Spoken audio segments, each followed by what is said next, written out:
nakakaawan tingnan. Yung mga simbahan, mga kapilya, sirang-sira, walang natira.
Guys, nahulog yung takip ng lens. So exposed yung lens natin ngayon. Kagabi pa yun, medyo nasira na siya.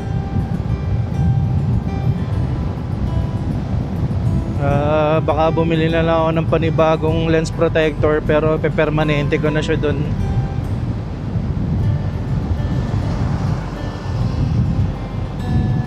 Nahulog siya, di ko na malayan. Siguro sa... Wala kasi yung pandikit eh. Dinikit ko lang ng papel na may pandikit kagahapon or kagabi.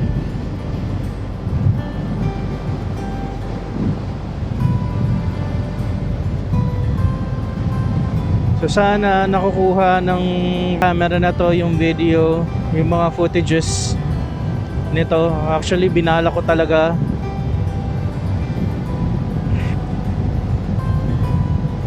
Sabi ko dito ko talaga gagamitin siya sa Bicol area kasi of course hometown ko to or home province ko to.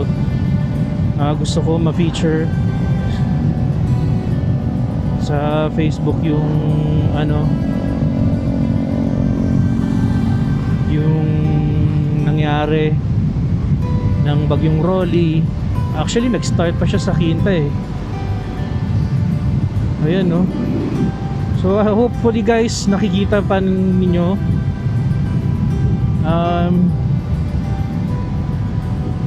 Subukan lang natin na punasan parate yung lens.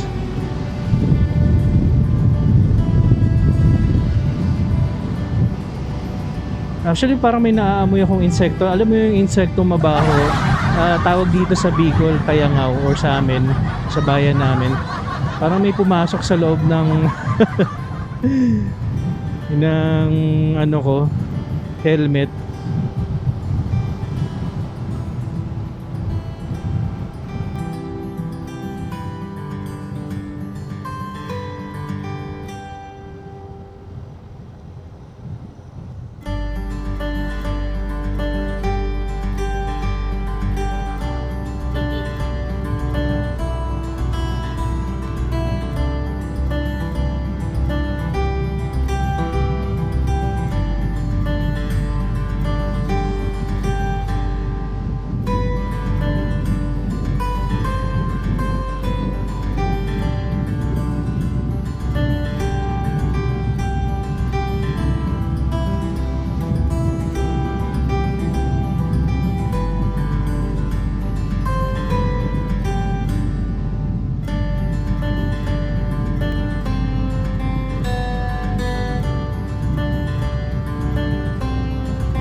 magme-menor kayo dito guys kasi may ano dito eh.